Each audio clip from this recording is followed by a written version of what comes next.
The political storm over Bihar's voter list took an unexpected turn. Allegations of a 124-year-old first-time voter named Minta Devi was debunked. What seems like a glaring case of voter fraud has now been exposed as a clerical error. India Today travels to Siwan to get the facts of the case.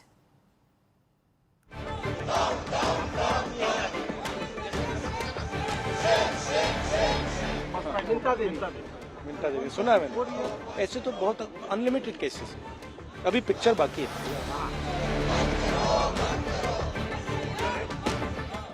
The political storm over Bihar's voter list has taken yet another surprising twist. The opposition's protest was hard to miss at Parliament on Tuesday, wearing white t-shirts that read 124 not out with a photograph of a woman named Minta Devi. India Bloc alleged irregularities in the revised voter list by the EC. To investigate the truth behind the claim, India Today travelled to Siwan where Minta Devi is registered to vote. Our investigation revealed that Minta Devi, while very much alive, contrary to what has been claimed, is only 35 years old. Official documents show that the age discrepancy is not due to fraudulent intent, but due to a clerical error.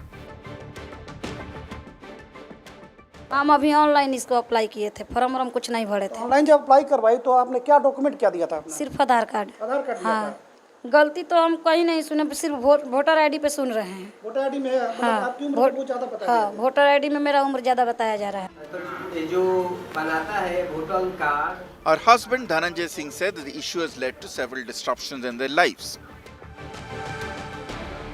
हमारा तो सब document सही है, हमारा कोई गलत नहीं है।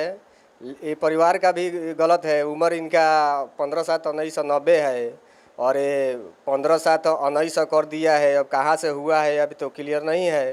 तो अपना मन जो लोग बताया वैसा लेके चला गया, उसी में मिस्टेक हुआ है।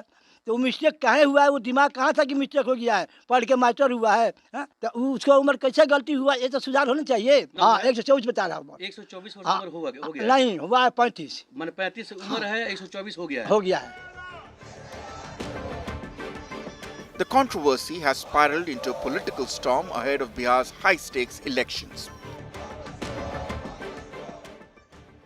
तो ये तो एक पूरी तरीके से एक षड्यंत्र है भाजपा का, और भाजपा इलेक्शन कमीशन को आगे करके अपना काम करवा रहा है।